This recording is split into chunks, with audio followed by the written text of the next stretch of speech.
Paul wasn't at today's get-together. Where was he? Is he sick? Working, as usual. Does he always work Saturdays? Sometimes, yeah. There was some minor emergency, and he was needed on site. Hopefully he can make it the next time. As I suspected. What do you mean? What did you suspect? No rest for the poor, as they say. I guess it can't be helped. When you're poor, you need to work as much as possible to make ends meet. I read in a magazine the other day that some poor people work up to 20 hours a day, 7 days a week, and they still can't afford to put their kids through school. I knew that was the case the minute I laid eyes on your husband.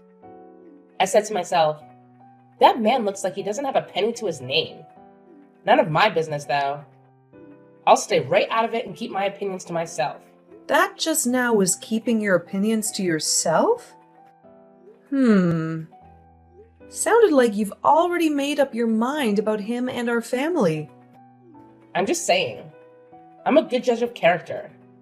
I took one look at him and thought at once that he was probably doing 3 or 4 jobs to put food on the table.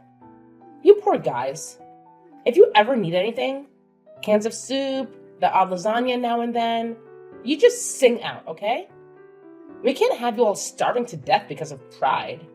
There's nothing wrong with asking for a little help from those more fortunate than you. I see. Thank you so much for your charity. He's nothing like my Oliver. I bet your husband doesn't have a single piece of clothing worth more than a few dollars. That's the impression you got? Interesting. Paul doesn't care about fancy clothes, or anything fancy for that matter. He never has.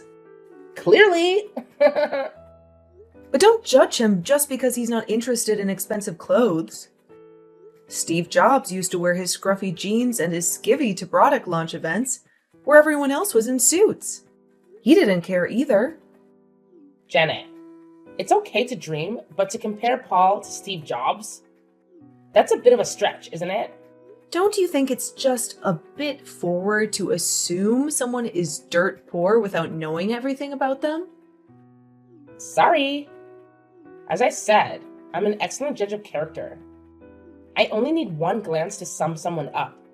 That's just the way he looked. I'm sorry. I didn't think poor people had any feelings. What? Are you reading your own text? What you're saying is borderline hate speech. Please stop insulting me. What's wrong with calling poor people poor? Do they get offended? What if I call the horse a horse? I'd be right. The horse would think, yes, I'm a horse. You're right. Did you never hear the saying, don't judge a book by its cover? There's another saying that goes, appearance is 9/10 of the law. Thank you. I'm beginning to understand where you're coming from. Please, go on. Isn't it natural to look down on the poor? I mean, if they didn't want to be poor, they could stop it, right? I can't help feeling they're just being lazy.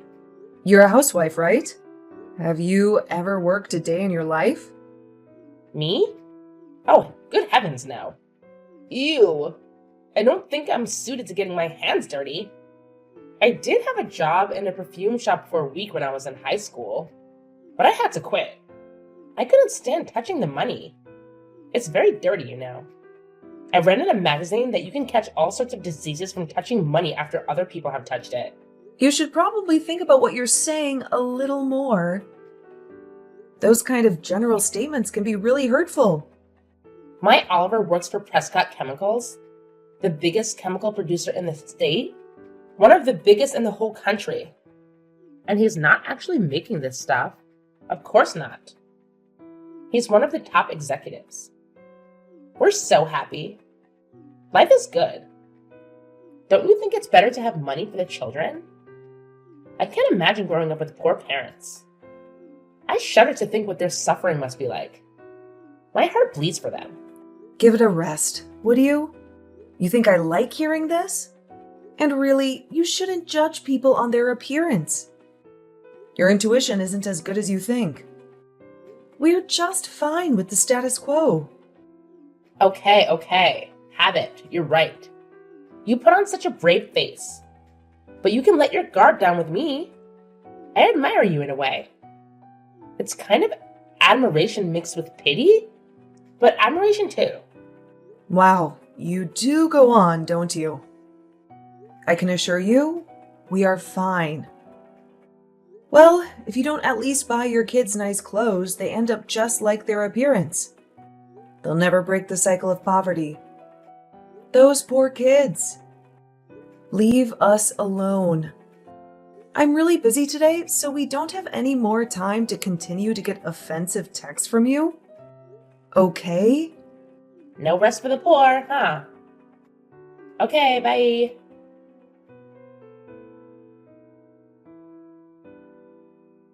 Montana, have you got a moment? Did you take my family's name off the list for the next gap together? Why did you do that? Oh, I didn't think you'd be able to make it. What?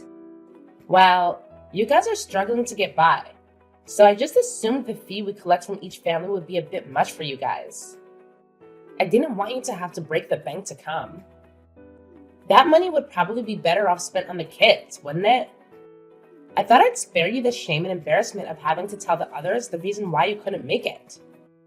And don't worry, your secret is safe with me. If anyone asks, I'll just say that one of your kids has the flu, something like that. You should be thanking me for looking out for you. I've got your back, Janet, and I mean what I say about you guys asking for help. We're always ready to lend a hand to the less blessed in our community. What are you talking about? Don't just go assuming things without even asking, okay? Our mothers have asked me why you would do such a thing. Well, I just don't like poor people. I want to help you realize that it doesn't have to be this way. I said we'd help you if you needed it. But it's more to help you realize the situation you're in and help push you into action. I don't like the poor. They bring me down every time I see them. By some miracle, you've managed to make your way into our group. I thought it was very odd, such a poor family being a part of our group. But it is what it is, and I'd like you to try and pull yourself up from the poverty you're in. It can't be very pleasant, living like that. I'm not following you at all. You've imagined some poverty-stricken family that you seem to have conflicting feelings about. All 100% of creation of your own mind. Based on nothing but seeing my husband wearing clothes that weren't designed by some famous Italian. You know nothing about my family. You just made up your mind about us based on nothing.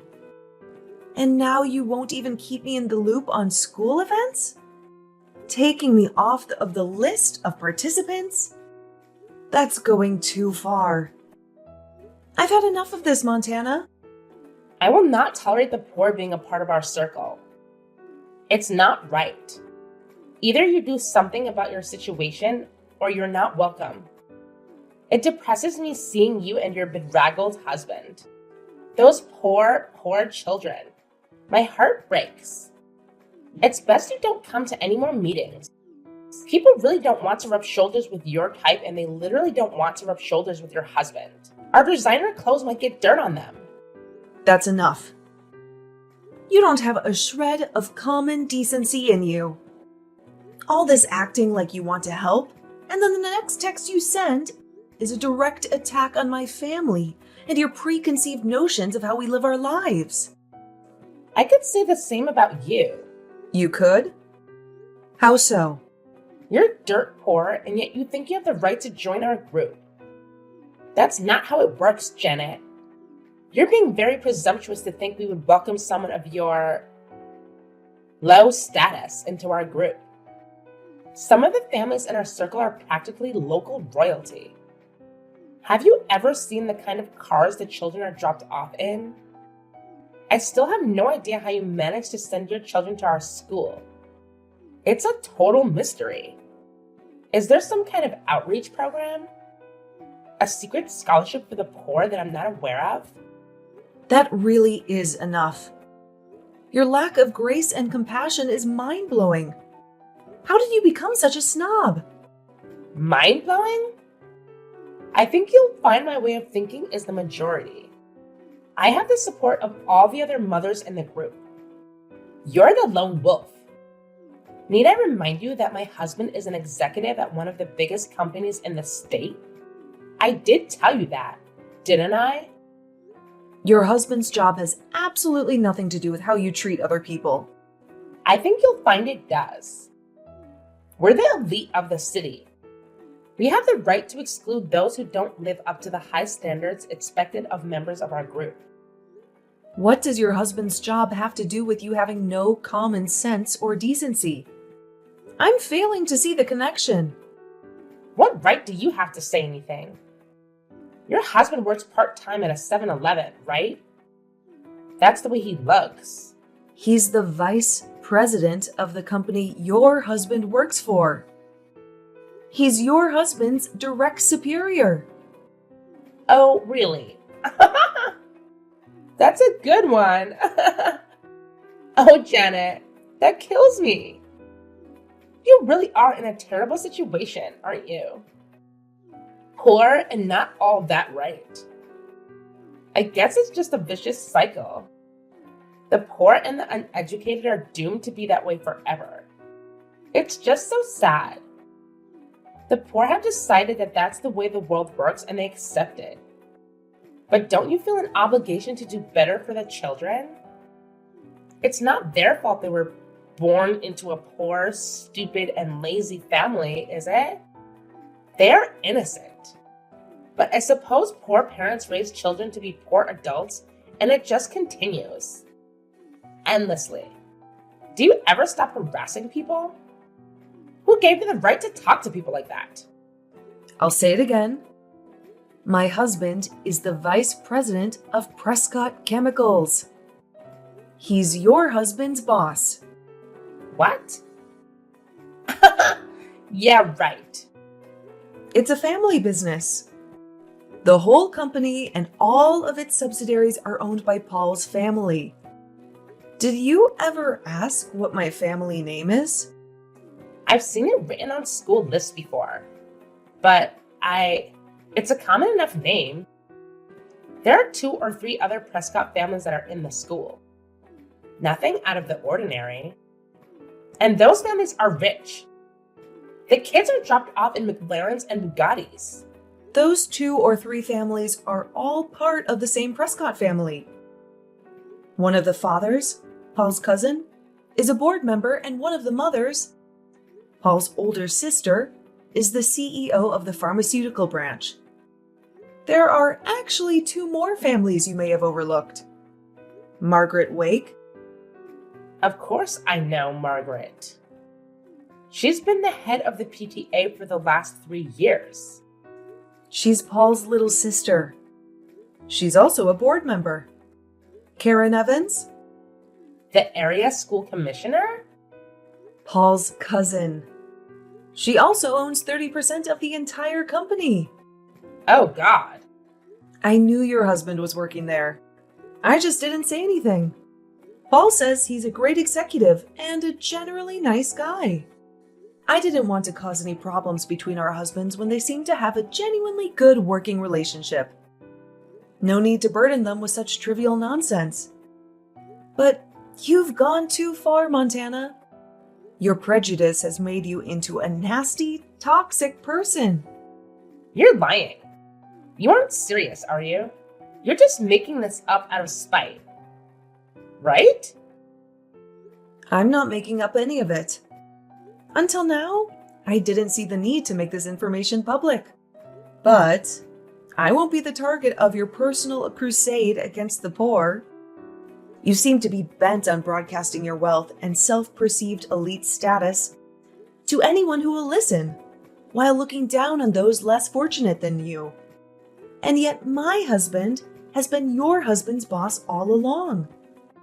And you will have, of course, heard the name Hugh Prescott II. The president. Yes, of course. Think about that for a moment. Is he Paul's father? You got it. You gotta be joking. This is just your last-ditch attempt to salvage some dignity, right? I'm dead serious. I'm actually surprised you haven't heard all of this before from some of the other mothers. Most of them know about my family. Well, why am I the only one who didn't know? It's very amusing to watch, actually. Whenever you badmouth my husband and my family at meetings, the other mothers all stare awkwardly at the floor. At first, it was baffling as to why you didn't notice. But now I can clearly see that you're so stuck up and established that you are incapable of noticing anything that happens around you. It's like you're in a little bubble. All you can hear is your own voice. I didn't know. Why didn't anyone tell me? You only moved to the city last year, right? I guess you just didn't ask enough questions. Didn't care about others? You'll have to ask yourself that one. But you took one look at my husband and decided he was poor. Didn't care for the children, and we were doomed to live our lives in poverty. You badmouth me and my family without knowing anything at all. I haven't ever told Paul about how degrading you've been to me and my family, but this time, I can't keep my mouth shut. I can't let you get away with this. No. Wait a minute, Janet. Don't do that. That's not a good idea. We don't need to get the husbands involved. We can sort this out. Just you and me. This can't have any effect on my husband. He hasn't done anything wrong. This is between you and me, right? Your husband has done nothing wrong. As I said, Paul and the rest of the board are very happy with him. He's an excellent worker. But I'm going to tell Paul about this. It's all here in your texts. And don't try to delete any of them. I've already taken screenshots of this entire conversation. I'm sorry. Please don't tell your husband. It'll open up a whole can of worms. Please, let's just talk about it. You and me. What do you say, Janet? Can a girl get a second chance? But it isn't just me, is it? There are other mothers who avoid you at all costs. What other things have you done to make people stay out of your way? People avoid me? Absolutely. And you haven't even noticed? Most other mothers don't want to be in the same room as you. You're living in a dream world where you can only hear your own voice. Nobody wants to be anywhere near you. Have you really not noticed that people say as little as possible? That everyone has an excuse to leave when they have to talk to you? I did think that the children in this town do get fever more than other places. Why do people avoid me? I'm nice to everyone. I'm always organizing school events. I thought I was popular. I'm wealthy, dress well. What's not to like? Just being rich doesn't automatically make you popular. Why would you think that? Most of the families that have children that are in school are wealthy. It's a level playing field, and yet you seem to think you're at the top. What makes you think you're better than everyone else? Or is it some insecurity that makes you want to assert dominance over those less fortunate? You thought my family was poor, so you focused all your attention on me. Did it make you feel better to be so patronizing? Oh, and Montana? Just one more thing before I let you go. What else could there be?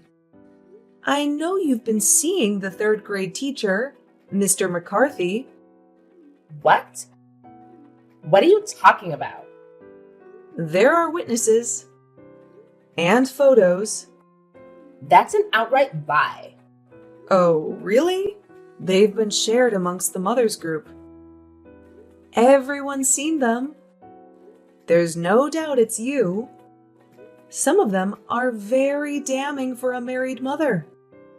They could be extremely problematic should they fall into the wrong hands. If someone should, oh, I don't know, forward them to your husband? Everyone has seen them. Yep, every single mother in the 3rd grade. So, should someone with a grudge against you choose to get a little revenge? Well, it would be very easy, wouldn't it? I'm not saying I'd do such a thing, but who's to say another mother wouldn't do it? You aren't very popular, so I wouldn't count on everyone keeping quiet. I'd be very worried if I were you. There is plenty of evidence. I'm thinking I should go and have a talk with the principal. What do you think? No, don't do that. This can't be happening. You're trying to trick me, right? This is an elaborate plot to get back at me for looking down on you and your family. Right? Janet!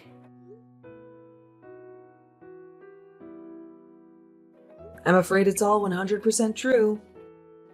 Karma, Montana. The world has an uncanny way of delivering payback. But it's simple, really. It's just a natural reaction to how horrible you were. If you hadn't treated people so badly, people wouldn't hate you. Simple. Easy to understand. Wait. I haven't been having an affair, and I had no idea about your husband and his family. I'm sorry. I apologize. Forgive me. You don't have to tell your husband. Please don't do it. I don't think I needed to. I didn't want to bother either of them, but you went too far. You insulted my husband and children. I can't let that go. My husband will be contacting you. You can apologize to him directly. I will. Just please don't tell Oliver. If he finds out about Mr. McCarthy, I'll be in a world of trouble. Please promise me you won't say anything. Janet, can you promise me? I can't make any promises.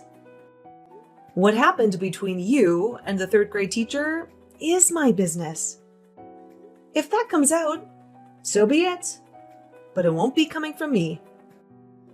But everyone knows about it. If it comes out, you'll have to deal with that yourself. I couldn't stop it if I tried. I will say there have been strong words posted in the group chat about a teacher who does such a thing.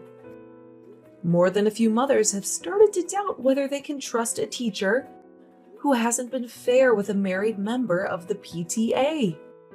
Personally, I think it probably should become public knowledge. The school has a reputation to uphold and can't just brush this sort of thing under the rug and pretend it never happened. Aren't you embarrassed about what you've done? Yes, of course. I let lust get in the way of my family. I'm so sorry. I apologize, Janet. I'm sorry. Forgive me. I'm sorry for what I said about you to your husband and children. I'm sorry for seeing Mr. McCarthy. I'll never meet him again outside of school. Can't you just help me out this once? Talk to the other mothers. Make sure my husband never hears about this. Please. It isn't for me to decide what happens. It's your bed. Now you've got to sleep in it. I'm not going to cover it for you. Don't say it like that. I don't know what to do. I'm finished. I thought we were friends. Friends? You aren't serious, are you? With the condescending way you've treated my family? You really can't hear anything but your own voice, can you? One glance at my husband, and you immediately thought he worked at a convenience store. And what if he did? Why does it matter so much to you what people do or how they live? It just so happens that the day you saw him, he'd just gotten back from a team-building survival camp that Prescott runs every year for its employees. That t-shirt with the holes in it even had Team Building 2012 written on it. Paul has been leading the camp for the last decade. Your husband was in that camp, but you didn't even think to put two and two together. As I said, you're in a dream world. Your self-centeredness is at the heart of this. You also tried to kick me out of the mothers group. Have you forgotten that? Friends? Why on earth would I consider you a friend? Sorry. That wasn't what I wanted to do. I was trying to help you. Remember they were all lasagna? I was only joking with you. I didn't really mean all those things I said. Just a bit of teasing between friends. It's too late. The other mothers have all said they're blocking you and won't take your calls.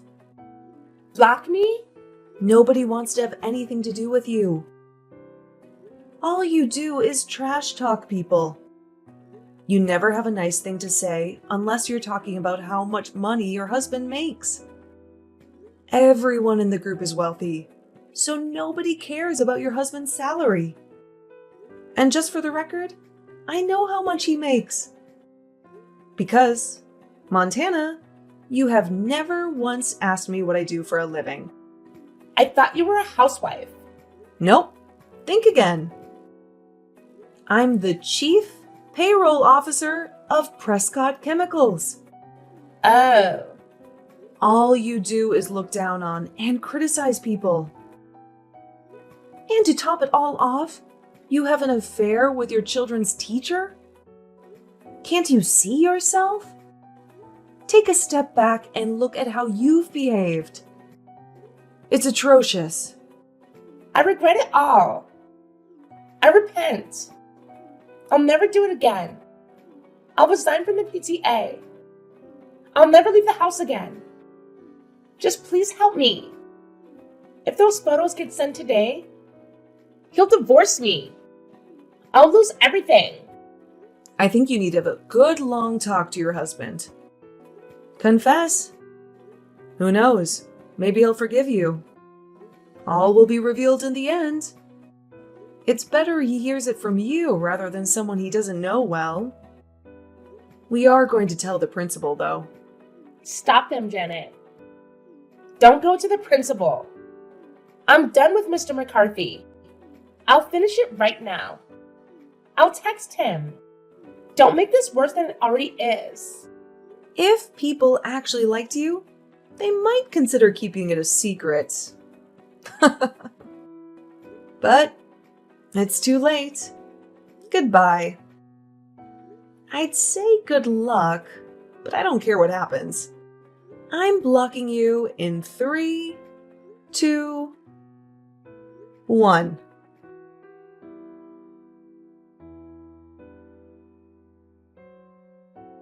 Montana started trying to butter up the mothers of her group by sending presents and overly flattering handwritten letters.